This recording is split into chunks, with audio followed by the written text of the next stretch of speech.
Vamos lá, irmãos. Interesse por discipulado. Interesse por discipulado. Falamos sobre interesse pelo crescimento da igreja. O melhor pacote é Atos, o livro de Atos, Atos do Espírito Santo. Como ele leva uma igreja ao crescimento. Podemos imitar tudo aquilo. Pregação poderosa, pregação bíblica, pregação apaixonada, ungida por Cristo, ungida pelo Espírito Santo, alegria, liderança humilde, liderança servil, submissa, que trabalha em equipe, sem disputar poder e posição e várias outras coisas. A grande igreja, ela tem grande poder, grandes pregações, grandes servos, tem grandes perseguições, tem grande promessa, e a grande igreja, de acordo com o livro de Atos, ela tem interesse pelo discipulado, e agora entramos nesse assunto discipulado. O que é discipulado? O que é discipulado? Discipulado é o que as igrejas grandes não costumam ter, e por isso Mark Dever inclui a necessidade de discipulado na vida de uma igreja saudável, de uma grande igreja. Discipulado é aquilo que as igrejas grandes não costumam ter. As igrejas grandes do nosso... Estou falando dessa onda de igrejas e de movimento de igrejas, de crescimento de igreja. Eles não promovem, não dão ênfase para o discipulado, apesar que tem um movimento agora nascendo, enfatizando só isso. Mas eu temo que esse método, estou considerando ele enfatiza demais o discipulado e esquece de outras coisas. Chega uma hora que a igreja fica só... Daí cai naquele erro da superênfase, né? Não fala de mais nada, só fala de discipulado. Daí tem uma coisa de errado também. Mas, discipulado, que mais? Como que eu poderia definir o que é discipulado? Discipulado é aquilo que Jesus Cristo fez no seu ministério com 12 homens. A gente fala muito da mensagem de Cristo, né, da obra redentora dele, mas o jeito que ele trabalhou também, a estratégia que ele usou é importante. E é importante porque ele pegou essa estratégia e ele inseriu essa estratégia no imperativo, no cerne da grande comissão que ele deixou para nós, para os apóstolos, para os discípulos, para a sua igreja. Fazei discípulos, não é fazei membros de igreja. Fazei discípulos, batizando-os em nome do Pai, do Filho e do Espírito Santo, ensinando-os a obedecer, a guardar todas as coisas. Não é só ensinando todas as coisas. Tem muito pacote de discipulado que só ensina. Já aprendeu sobre tudo. Segurança, salvação, Bíblia, papá, oração. Não, tem que ensinar a guardar, a obedecer.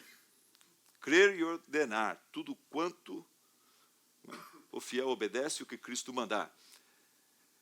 O que é discipulado? Discipulado é aquilo que os discípulos aprenderam com Cristo e implementaram no início da igreja. Em Atos 6:7 fala, e crescia o número de discípulos, falando da igreja, da grande igreja de Atos. O que é discipulado? Discipulado é aquilo que Paulo fez durante o seu ministério. Isso aí fica explícito nas palavras dele para Timóteo, em 2 Timóteo capítulo 3, versículo 10. Vamos ler juntos? Vamos lá? Mas você tem seguido de perto o meu ensino, a minha conduta, o meu propósito, a minha fé, a minha paciência, o meu amor, a minha perseverança. Isso é discipulado, é o que Paulo fez com Timóteo. Timóteo seguiu de perto, não só o ensino, também a conduta. Isso é discipulado. Discipulado é um investimento. É um investimento lento e custoso, irmãos. Vamos ser honestos. Discipular alguém é uma coisa que exige muito da gente.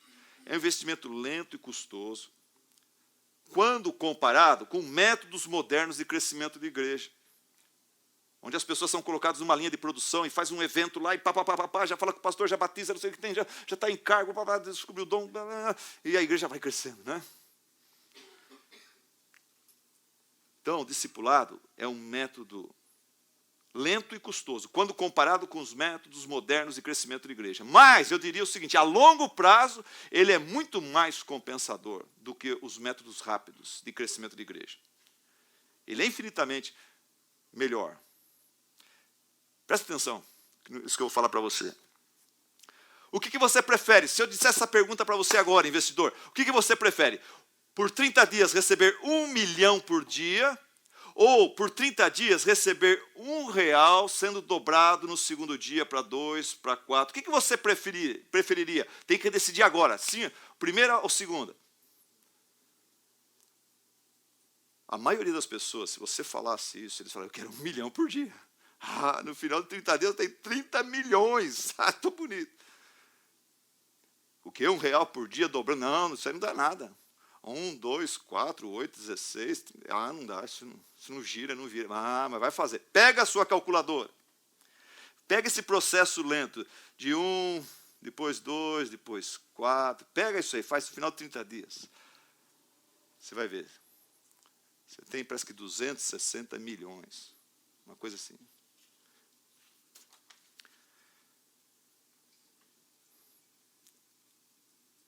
A experiência de muitos é que, por falta de discipulado, a igreja acaba crescendo em número, mas não cresce em maturidade. E, de repente, o pastor se vê gastando todo o seu tempo com pessoas problemáticas, resolvendo picuinhas de membros imaturos e descompromissados com Cristo. Na minha experiência, eu fico olhando para a minha vida, eu falo, por que eu estou onde eu estou? O que foi que Deus usou para me trazer mais longe do que eu jamais sonhava ou esperava, quando eu decidi servir a Cristo? E a resposta é discipulado. Um homem chamado Sr. Ricardo, que fundou a Editora Fiel, Deus me colocou no caminho dele, e esse homem, na primeira vez que eu fui apresentar a ele, minha namorada, que era agora hoje minha esposa, e foi uma pessoa convertida por ele, foi evangelizada por ele e por sua esposa.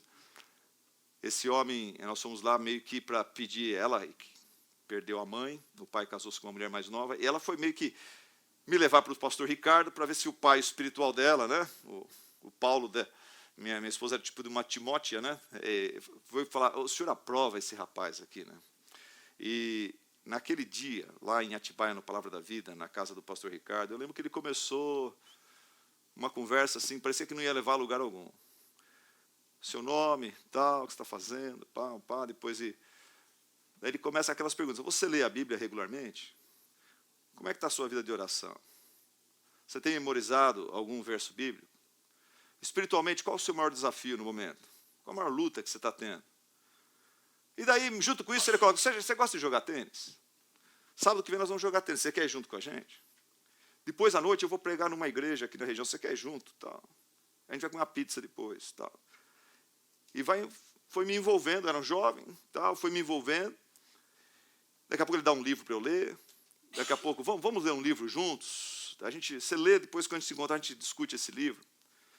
E aí começou a amizade. E marca um encontro, marca outro, e marca de fazer coisas juntos, ministérios juntos.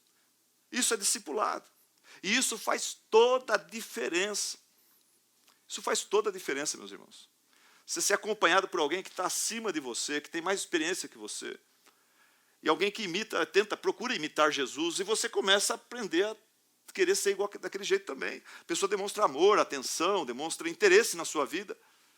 E gasta tempo com você. Não só para estudar a Bíblia e orar, mas também para jogar tênis, para comer pizza, para viajar juntos. Hoje eu queria falar sobre 3 princípios bíblicos sobre discipulado. Eu podia falar tanta coisa sobre discipulado. Eu passei para vocês agora uma ideia, mais ou menos, como ele acontece na prática. É uma coisa meio natural, uma coisa gostosa. Mas deixa eu passar 3 princípios bíblicos sobre discipulado. Quando eu falo discipulado hoje aqui com vocês, eu percebo que na minha fala mistura-se aquilo que às vezes a gente define como mentoria ou mentoreamento. É uma coisa, vamos dizer, um discipulado já de um grau mais elevado. É quando você está já pensando em levar essa pessoa, não só à maturidade espiritual, mas você percebe na pessoa também potencial de se tornar um líder, para trabalhar com você e para te ajudar e até mesmo para te substituir um dia. Então existe o tal do mentoreamento e existe o discipulado que deveria acontecer com todo novo convertido. E é uma das coisas que eu estou caminhando na minha igreja, é isso, de levar todos os membros da igreja que já foram discipulados a estar discipulando alguém. E quem não foi ainda, procurar ser discipulado por alguém. Esse é a ênfase que eu estou dando na igreja hoje. Mas comecei com o quê? Com a liderança. Comecei comigo e com o pastor Zeca, que está fazendo um ótimo trabalho nisso, com a nossa missionária Keire, com o pastor de jovens Renato. Nós começamos dando o exemplo, cada um de nós pegando 3, 4, 5 pessoas. O pastor Zeca está com 11 homens que ele se encontra para discipular, para mentorar, se aproximando desses homens. Eu vou falar um pouquinho mais sobre isso mais para frente. Mas, quando você pensa em discipulado, mentoreamento, primeira coisa que eu diria, dos exemplos bíblicos que nós vemos, em Cristo e em outros servos de Deus, primeira lição é cuidado na hora da escolha. Cuidado na hora da escolha. Jesus não escolheu os seus discípulos de qualquer jeito. Jesus não escolheu os seus discípulos na pressa. Tipo, eu vi uma palestra sobre discipulado, eu preciso discipular alguém e tal. Fulano está sempre comigo, eu vou discipular esse camarada aqui. Não faça isso. O que a Bíblia diz? A Bíblia diz em Lucas, capítulo 6, versículo 12 e 13, está aqui no quadro. Num daqueles dias, Jesus saiu para o monte a fim de orar e passou a noite orando a Deus. Ao amanhecer, chamou seus discípulos e escolheu 12 deles, a quem também designou apóstolos. Deixa eu dizer duas coisas para você. Primeiro, já que discipulado é um investimento custoso e importante, você tem que tomar cuidado, então, na hora de escolher os seus discípulos. É uma coisa séria essa escolha, precisa ser dirigida por Deus. Por quê? Porque é muito mais fácil chamar alguém para ser seu discípulo, desafiá-lo. Vamos estudar a Bíblia juntos? Eu queria investir na sua vida, eu queria desafiar você a crescer, a se tornar um líder. É muito fácil fazer isso, mas é difícil e traumático dispensar essa pessoa. Falar, amigão, não vai dar, viu? Você não está correspondendo, eu estou vendo que você não é sério, olha, não vai dar. Daí é traumático. Então, toma cuidado antes de escolher. Outra coisa, eu diria, nem todo investimento dará certo. O investimento de Eliseu com Geazi, por exemplo, parece que não deu certo. Geazi terminou, né, com a lepra de Amã, por mentir, por cobiça. O investimento de Jesus com Judas, vamos dizer, respeitosamente, parece que não deu certo também. Com os outros 11 deu. Com Paulo deu, mas com Judas parece que não deu. E eu vejo na minha experiência, eu investi em pessoas que deram certo, eu investi em algumas pessoas que não deram certo. Investi em pessoas que hoje, por exemplo, eu venho à minha mente uma pessoa que está para ser excluída da igreja. Investi meses, anos. Houve uma melhora, tal, parece que a pessoa ia pegar no tranco, mas não pega. Não vai. Mas na hora da escolha, cuidado. Outra coisa, o Espírito Santo orientou Jesus. Ele orou a noite toda pedindo orientação do Pai para no dia seguinte ele escolher os 12. E o Espírito Santo orientou Jesus a escolher pessoas comuns e diferentes. Simão, o Zelote, fazia parte desse grupo que era anti-Império Romano. Já Mateus, que foi escolhido por Jesus também para fazer parte da mesma equipe, era uma pessoa que trabalhava para os romanos. Pedro era um camarada impulsivo. Tiago e o seu irmão João, Boanerges, esses dois irmãos eram conhecidos como Boanerges, filhos do trovão. Em Lucas 9:54, eles queriam incinerar o povoado samaritano, que não aceitou os enviados de Jesus. Pedro impulsivo, esses dois meio pavio curto, um zelote, um cobrador de impostos. Gente simples, eruditos, gente simples, os pescadores, eruditos, Saulo de Tarso, por exemplo, fazendo parte do mesmo grupo. Esses homens, eles não eram fotocópias uns dos outros. A lição é essa, o Espírito Santo, Deus Pai, Deus Filho, Deus Espírito Santo, eles gostam de diversidade. E a gente precisa aprender isso. E às vezes tem pacote de igreja que fala justamente, não, abra uma igreja para jovens, tem que ser uma igreja para jovens, põe a prancha lá. Gente, esse negócio não funciona, você não percebe que não funciona isso? Tem uma coisa errada com essa ideia. Por quê? Eu já fui nessa igreja, fui em 2, 3 delas para ver como que é a coisa e tal. Até tive uma boa impressão de uma delas lá em Curitiba. A pregação foi muito boa. Eu vi jovens se quebrantando, a pregação foi confrontadora, exaltou a Cristo e tudo mais. Mas o que acontece? Acontece que aquele jovem hoje, daqui 5 anos, 10 anos, é pai, é casado, vai ter filhos. Ele não vai o tempo todo andar daquele jeito. E como é que fica? Essa igreja vai falar, agora você vai para uma outra, não vai ficar, entendeu? Você gosta de começar a igreja focando num nicho da sociedade, numa tribo. Eu não vejo isso no modelo de uma grande igreja de Atos 2, uma igreja edificada pelo Espírito Santo, pela sabedoria dele. Deus gosta de diversidade, e há riqueza na diversidade.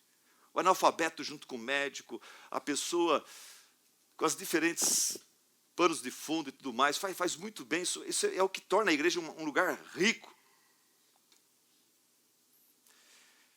Deus gosta de diversidade. Veja as flores, irmãos. Quando você para pensar nas flores, Deus não fez só cravos, Ele não fez só rosas. Fez cravos, rosas, copo de leite, gardênia, girassol, íris, lírio, narciso. Tem aquela flor, aquela flor que a gente gosta tanto, a gente que é reformado, né? A tulipa. Né? A flor que representa os reformados é a tulipa. E tem a flor que representa os que não são reformados, que é a margarida. Né? Bem me quer, mal me quer, bem me quer, mal me quer. Ok, vamos lá. Cuidado na hora da escolha, segundo o princípio de discipulado. Entenda o princípio da associação. Entenda o princípio da associação. Por que e para que Jesus Cristo escolheu os 12? Em Marcos 3,14, fala que Ele escolheu os 12, para quê? Para designá-los como apóstolos, para que estivessem com Ele e os enviasse a pregar. Ele escolheu os 12, designando-os como apóstolos para que estivessem com Ele. Discipulado requer estar com. Discipulado requer relacionamento. E também propósito. Vocês vão ficar comigo para aprender e depois eu vou enviar vocês. Discipulado tem um propósito específico. Preparar o discípulo para uma missão específica. Servir a Deus, ser igual a Cristo. Pregar o Evangelho, liderar na igreja. Ser bênção. Discipulado envolve relacionamento, envolve gastar tempo e fazer coisas juntos. Não tem como fazer discipulado sem gastar tempo, sem fazer coisas juntos.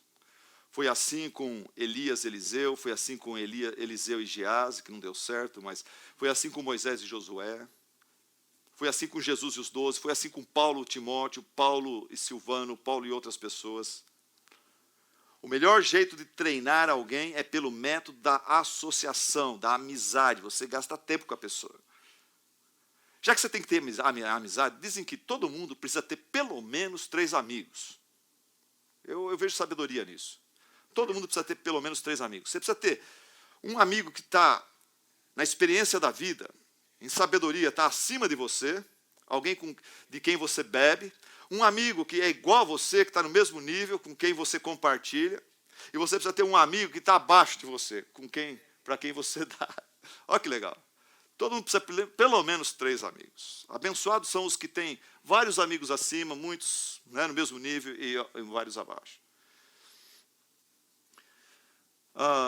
Discipulado envolve relacionamento. E já que nós temos que ter amigos, irmãos, a gente une, isso que eu faço, eu uno o útil ao agradável. Com a pessoa que eu estou discipulando, meu pastor de jovens, ontem mesmo minha esposa dirigindo 600 quilômetros para vir aqui estar com os irmãos, que bênção, que alegria e tal. Né? E eu falei, Vanja, a gente precisa começar a sair. Chegou um novo pastor lá, Renato, com a sua jovem esposa Aline, aqui da Igreja do Caminho. Ontem no funeral ela tocou violino, toca muito bem. Então eu falei, Vanja, nós precisamos nos aproximar desse casal. Vamos marcar um jantar, vamos marcar ir num cinema com eles, e começar procurar discipulá-los, procurar amá-los e você une o útil ao agradável. Você tem que sair, você tem que despairar, você tem que estudar, você tem que investir na vida de alguém. Então já une o útil ao agradável. E você fazendo assim, encarando dessa forma, o discipulado não fica um peso. Aquele negócio ser custoso vai caindo um pouco por terra. Mas precisa fazer isso. Discipulado envolve relacionamento. O melhor jeito de treinar alguém é pelo método da associação. Por isso que a gente vê Paulo fazendo isso. Por exemplo, tem uma hora no livro de Atos que Paulo ele precisa ir para a Macedônia. O que ele faz? Ele não vai sozinho, já que tem que viajar mesmo. E o pessoal naquele tempo acho que tinha um pouco mais tranquilo que hoje, não tinha essa agenda apertada igual a nossa. Então ele já levou com ele, olha cada nome bonito aqui, ó. Sópatro, filho de Pirro, de Bereia, Aristarco, Sécundo, de Tessalônica, Gaio, de Derbe e Timóteo, além de Tíquico e Trófimo, da província da Ásia. Aí, Márcio, você vai ter 5 filhos aí, já todo nome bonito ali, né? Trófimo, vem aqui. Trófimozinho, está desobediente. Então, Paulo leva todo esse pessoal junto com ele. De novo, em 2 Timóteo, capítulo 3, versículo 10. De novo aquele versículo. Mas você, Timóteo, tem seguido de perto meu ensino, minha conduta, meu propósito, minha fé, etc. Melhor jeito de discipular, treinar alguém é pelo método de associação. Não dá só para encontrar, para orar, e ler a Bíblia, discutir um livro, e tem que jogar tênis também, igual o senhor Ricardo fez comigo. Tem que ter algo mais junto, tem que ter convivência, tem que ter tempo junto. A pessoa tem que ver você quando você está relaxado, e ver que você realmente foi mudado. Porque quando a gente relaxa, é que a gente mostra nossas verdadeiras cores. As pessoas sabem disso. Você não conhece a pessoa quando está no púlpito. Você conhece o pregador depois da pregação, na pizzaria. Quando ele solta a gravata, ali o cara revela quem ele é. Se o papo dele muda, e de repente fica carnal, materialista, ali você vê o verdadeiro pastor. Se ele continua focado na glória de Deus, preocupado, está se divertindo, mas está, sabe, uma diversão sadia, ele continua uma pessoa sem sentar o pau nos membros da igreja, mas ali o membro fala, esse é um homem de Deus. Lembro da minha filha falando da Rebeca. A Rebeca parece tanto com Jesus. Ela não fica dando dura nos outros, mas o papo não está legal, ela, com jeito, ela sai fora, muda a conversa, com mansidão, com sabedoria. Luiz Saião fala o seguinte, problema é que os islâmicos, eles têm os xiitas, e nós, evangélicos, temos chatos.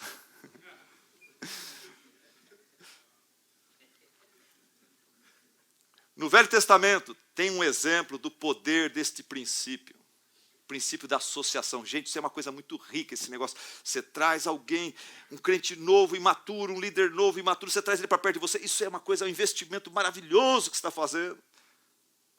Às vezes, eu falo para minha esposa, puxa vida, a gente mora num apartamento tão legal, a gente ganha um salário tão legal, tem um carro tão legal, puxa, parece que está sendo um desperdício, parece que a gente não está fazendo nada, e Deus está dando tanto para a gente, parece que... Mas, gente, esse negócio de você gastar tempo com os outros, você está passando para os outros tanta riqueza, tanta coisa, é uma coisa tão importante. Você está vivendo o evangelho, as pessoas observando, você é um modelo, você é uma pessoa que está sendo usado por Deus para pregar com a palavra e com a sua vida. Isso é uma coisa tão rica, por isso que Deus investe pesado na gente. Mandando arroz com feijão todo dia, até um bife acebolado às vezes. Tal. E Deus investe, porque a gente não sabe o valor do que é você servir a Cristo fielmente. No Velho Testamento tem um exemplo do poder desse princípio da associação. Lembram-se de Davi, quando ele foi rodeado por um bando de homens endividados, descontentes, desencorajados. Esse bando de homens se ajunta com Davi. E eles já chutaram o balde, eles são homens que estão agora fora da lei, abaixo da lei, acima da lei. Mas depois de um tempo de convivência com Davi era uma pessoa que vivia se escondendo e tudo mais, mas ele não estava amargurado. Ele continuava olhando para o Senhor. E o testemunho, o coração de Davi, influenciou o coração desses homens. E esses homens começaram a mudar, começaram a crescer e superar suas amarguras e fraquezas. E eles se tornaram homens corajosos, guerreiros heróicos. Tanto é que a gente lê em 1 Crônicas 11:10. Vamos ler juntos? Estes foram os chefes dos principais guerreiros de Davi, que junto com todo Israel deram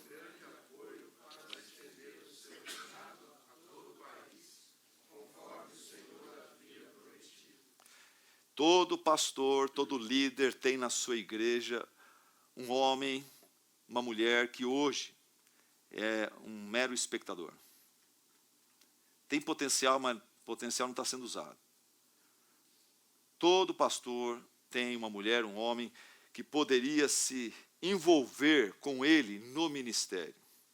Alguém que você pudesse trazer para perto de você, motivá-lo, levá-lo para comer pizza, para passear, para jogar tênis, para vir na sua casa uma noite de jogos, para estudar a Bíblia, para orar juntos, para tal, e crescer, e começar a trabalhar juntos, e levar junto para o ministério e tudo mais. Esse homem que está lá hoje, na sua congregação, tem potencial, mas o potencial dele não foi desenvolvido, esse homem não precisa apenas de mais um sermão bonito seu. Ele precisa de convivência, associação. Mas, pastor, isso é difícil, eu tenho família, tenho filhos, dá muito trabalho. Dá mesmo. Sabe qual a resposta que eu tenho para a sua reclamação, para a sua desculpa? É 1 João 3,16. Todo mundo conhece João 3,16. Eu recomendo você memorizar 1 João 3,16, que diz assim: nisto conhecemos o que é o amor. Jesus Cristo deu a sua vida por nós. E nós devemos fazer o quê? Devemos dar a nossa vida por nossos irmãos. Amém? Amém, é isso aí. Terceiro lugar, princípio da instrução. Princípio da instrução. Além de investir tempo com eles, Jesus Cristo também passava instrução especial para eles. Além de investir tempo com eles, Jesus Cristo também passava instrução especial para eles. Em Marcos 4:11 fala: ele lhes disse: a vocês que foram escolhidos para ficar bem pertinho de mim, foi dado o mistério do reino de Deus, mas aos que estão fora, tudo é dito por parábolas. Para vocês, eu dou um ensinamento mais profundo, especial. Jesus Cristo deixava bem claro o propósito dele para esses homens. Você, nós estamos começando essa amizade, esse relacionamento, legal, você está indo jogar tênis comigo, está comendo pizza, você está se aproximando da minha família. Vamos deixar bem claro, o propósito da nossa amizade, além da amizade, que é uma coisa maravilhosa, legal, o propósito é nós nos motivarmos a sermos mais igual a Jesus. E nós nos motivarmos às boas obras. E a realizarmos a obra que Deus tem para nós aqui, na nossa família, na nossa comunidade. Então, a gente tem que deixar bem claro. Me motiva, me cobra. Quando você vier discípulo, você é meu discípulo, mas, olha, você está mais novo que eu, tem menos experiência, mas quando você vê alguma coisa errada em mim, por favor, vem e fala. Eu te dou essa liberdade, eu peço isso para você. Jesus deixava bem claro isso. Em Marcos 1,17, diz assim: e disse Jesus: sigam-me, e eu os farei pescadores de homens. Vocês serão evangelistas, pregadores, pastores de ovelhas. Desde o começo, os apóstolos sabiam por que Jesus havia escolhido e por que eles estavam se unindo e andando com Jesus. Tinham um propósito: ser evangelista, pregador, pastor de ovelhas. Em Mateus 10, 16 e 18, Jesus fala assim: eu os estou enviando como ovelhas entre lobos. Portanto, sejam prudentes como as serpentes e simples como as pombas. Tenham cuidado, pois os homens os entregarão aos tribunais e os açoitarão nas sinagogas deles. Por minha causa, vocês serão levados à presença de governadores e reis como testemunhas a eles e aos gentios. Jesus estava dizendo para ele: olha, vocês estão se unindo e andando comigo para aprender a aprender liderança. Vocês serão líderes. Esse é meu objetivo para a vida de vocês. Vocês serão testemunhas minhas. Não vai ser fácil, o desafio é grande, será uma aventura de fé. E eu falei do pastor Zeca, 11 homens que ele escolheu, eu falei: Zeca, e aí como que está indo? E ele falou: eu estou desafiando esses homens, primeiro a serem líderes em casa, primeiro a acertar e fortalecer o relacionamento deles com Deus, começando, coisa básica, começar o dia com leitura bíblica e oração. Depois, começar a assumir a liderança dentro de casa. O que tem de marido banana dentro das nossas igrejas não é brincadeira, irmãos. O que tem de marido omisso, que não tem liderança nenhuma, que olha para a esposa como a Virgem Maria, ela é a pastora da casa, ela é a mãe de Deus, ela que fala, ela que ora, ela que educa os filhos, ela que leva a gente para a igreja. Tá? Tem tanto marido banana no nosso Brasil. Por isso que a nossa igreja brasileira é fraca. Por falta de liderança, os homens estão omissos, estão acovardados, e as mulheres estão cada vez mais com a omissão dos homens. Fica aquela lacuna, fica aquela carência, elas têm que arregaçar as mangas. Eu já vi, para vergonha dos jovens, já vi em visitas que eu faço, já vi a mulher passando na sala, o homem conversando comigo, a mulher passando na sala com o bujão de gás nas costas. E o marido fala, cuidado, hein, mulher, faz mal para as costas. Tá?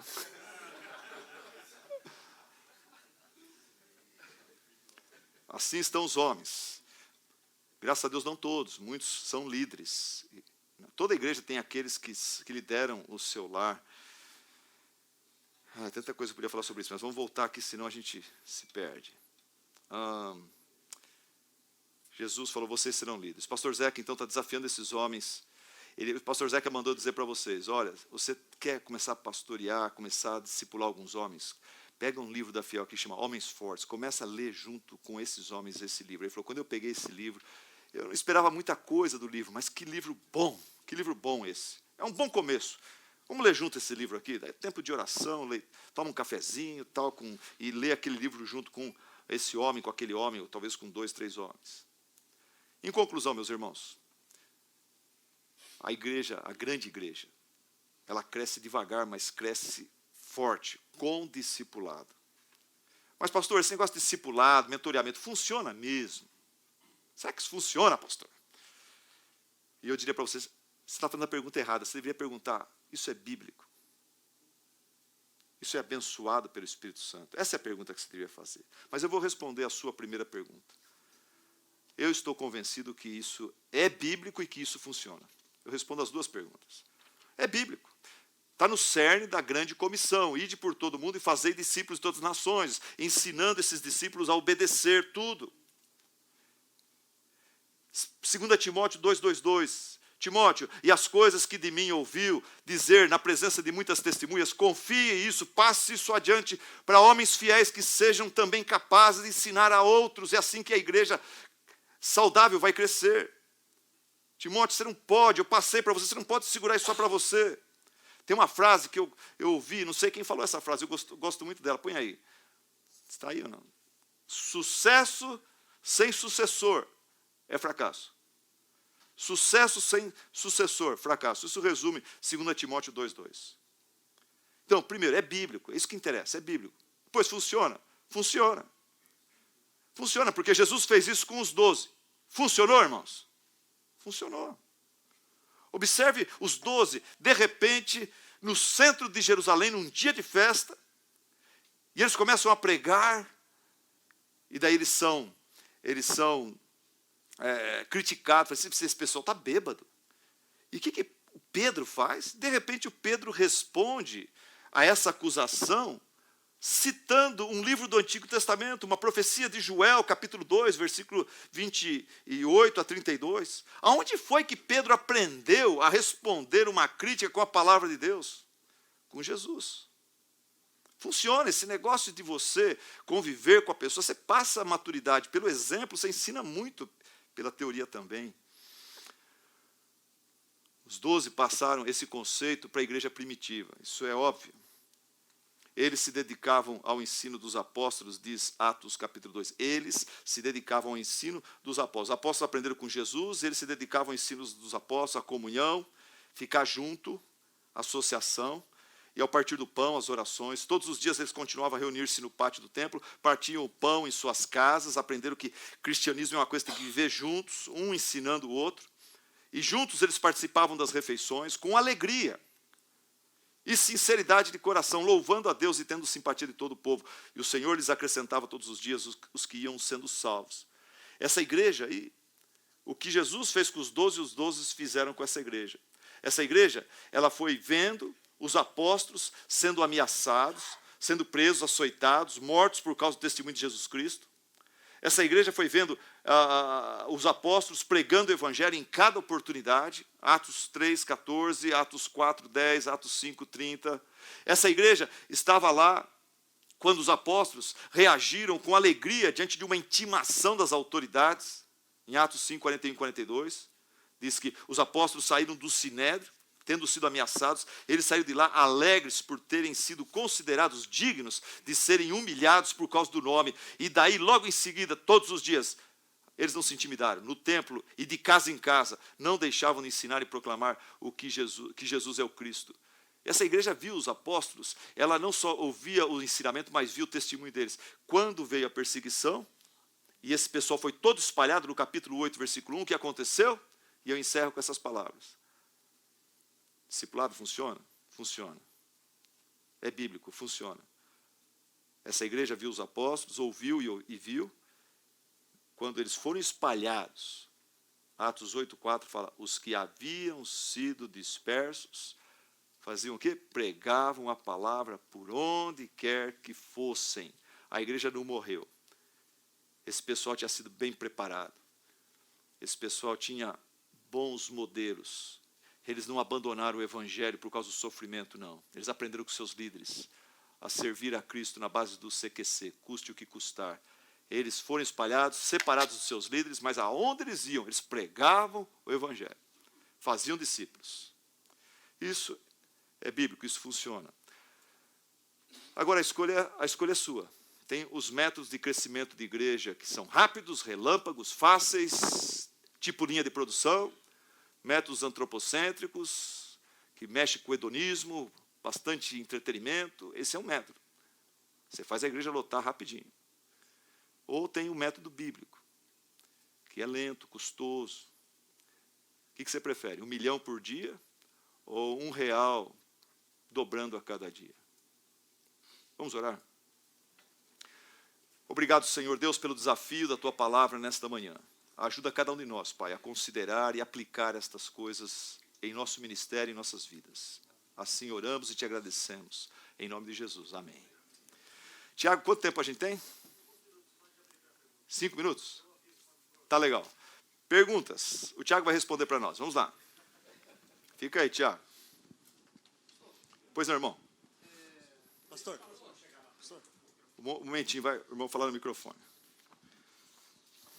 O senhor falou para tomarmos cuidado com sermões previsíveis. E eu anotei aqui, botei interrogação, porque eu queria entender um pouco mais do que o senhor está falando em relação a sermão previsíveis. Eu, por exemplo... tem que tomar cuidado com essa colocação. Eu, por exemplo, eu prego em série na igreja, né? Então, atualmente estou pregando uma série de sermões em Mateus. Então, eles acabam sendo previsíveis, porque os irmãos já sabem que domingo que vem é o próximo parágrafo do capítulo tal. Não, mas não é nesse sentido. Quando eu falo previsível, eu estava me referindo a esse livro, Preaching with Freshness, que falava assim, que o pastor ele estava pregando em Jonas. E do jeito que ele pregava, era tão monótono, era tão assim... Parece que ele pegava da internet aquele sermão, entendeu? É Ctrl+V, Ctrl+C, e ele ia lá e pregava. E o pessoal já sabia, vai ter introdução, ele vai falar sempre aquela coisa. Daí, nesse livro aí, o pastor de homilética desse pastor, o pastor de homilética desse irmão, desafiou ele, falou, olha, você já preparou o sermão do domingo que vem? Ele falou, já. Cadê o texto? O que você está fazendo? E o pastor de homilética, no livro, nesse livro que eu falei, esse professor ajuda ele a apresentar a verdade de uma outra perspectiva, de uma forma que legal, de uma forma viva, né? Então, por exemplo, ele ia pregar lá sobre o texto, começando o livro de Jonas, né? Quando Jonas foge da presença de Deus, e tudo mais, estava chegando naquele ponto que Jonas ele vai para o porão do navio lá para dormir, né?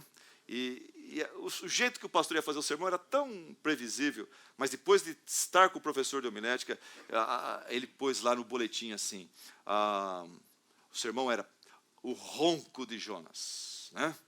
E esse pastor que era bem quadradinho o seu jeito de pregar, tinha um momento do sermão que até ele até no microfone ele imitou o ronco, né? O som do ronco, né? Aquele negócio. E as crianças até despertaram do sono, porque viram, o pastor nunca fez isso, está fazendo isso. Então, a gente no púlpito, a gente tem que pensar, apresentar a verdade de Deus, que já é linda e preciosa e poderosa em si mesmo, da melhor forma possível, né? Somos meros vasos de barro, mas a gente tem que apresentá-la da forma mais viva, contagiante, convincente possível, né? Seria isso. Não tem que seguir livro a livro, assunto a assunto, né? Mais alguém? Ok, pastor. Pois não, irmão. Sobre o crescimento da igreja, foi o primeiro assunto, né, que o senhor abordou.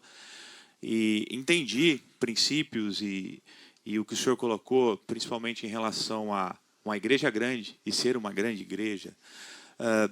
A minha pergunta é, quando a gente raciocina em relação à grande igreja, ou igreja grande, ou crescimento da igreja, qual a ideia do senhor em relação à institucionalização do evangelho? O que eu quero dizer é pensar só na sua própria igreja, e eu penso na dicotomia de falar crescimento do reino.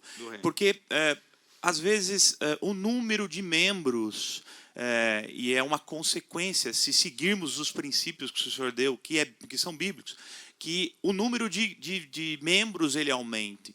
Mas, às vezes, existem igrejas que estão com determinados membros, mas traz um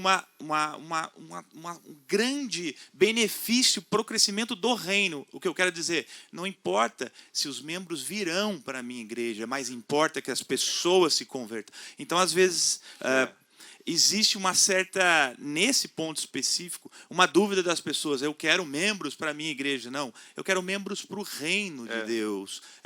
Então, às vezes fica essa dúvida em relação a crescimento da igreja e crescimento do reino. Eu acho que o princípio que o senhor passou é para o crescimento do reino. E, consequentemente, os membros virão. Eu não sei se o senhor pensa dessa mesma maneira ou foi esse foco dado na explanação.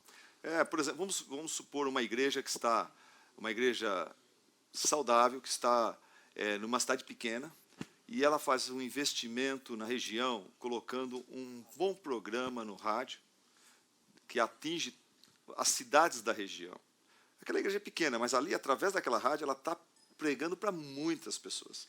E, obviamente, muitos desses que vão ouvir, serem abençoados, encorajados, edificados, que são membros da igreja ou que serão evangelizados e salvos, não virão para aquela igreja, né? Mas irão para outras igrejas. Então, pensarmos no reino. Pois não, irmão? Uma pergunta que veio de alguém que está assistindo pela internet, Gabriel Cruz, de Goiânia, ele faz assim. Parafraseando o que você disse, se não separar tempo para o discipulado, terá de gastar tempo maior para resolver os problemas entre irmãos. Tendo isto em vista, qual seria uma forma bíblica, eficiente, de montar um grupo de estudos? Tem alguma sugestão da quantidade específica de pessoas a serem discipuladas para que haja um acompanhamento bom por parte da liderança? O grupo de discipulado, ele não pode crescer muito, né? Senão sempre começa a crescer demais, vira um pequeno culto de oração de novo e perde aquela pessoalidade, eu diria que 2, 3, 4 no máximo aí a gente está se reunindo. Começa um grupo muito grande, perde aquele cuidado individual. Então é melhor ter, igual eu, pastor Zeca, por exemplo, que é pastor tempo integral, então ele tem essa facilidade, né, de marcar com 2, 3 homens aqui, com um homem lá, com outro. Na semana dele divide, né, o tempo que ele gasta com esses homens. Eu evitaria grupos muito grandes, mas tem espaço para isso também. Eu tinha um grupo na minha igreja, chamava Tropa de Elite. Era para os homens, né? A gente se reunia para churrasco e para uma conversa séria, né?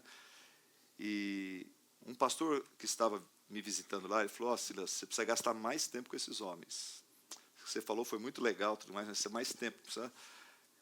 Ele falou, pelo menos aí uma vez por semana, né? E ele tem razão.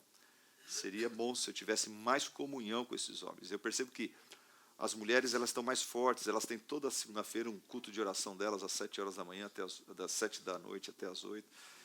E aquelas mulheres que estão juntas lá toda segunda-feira, elas acabam crescendo em comunhão. E é difícil responder essa pergunta aí. Estou buscando também minha resposta para as minhas, na minha busca, né? O tempo acabou.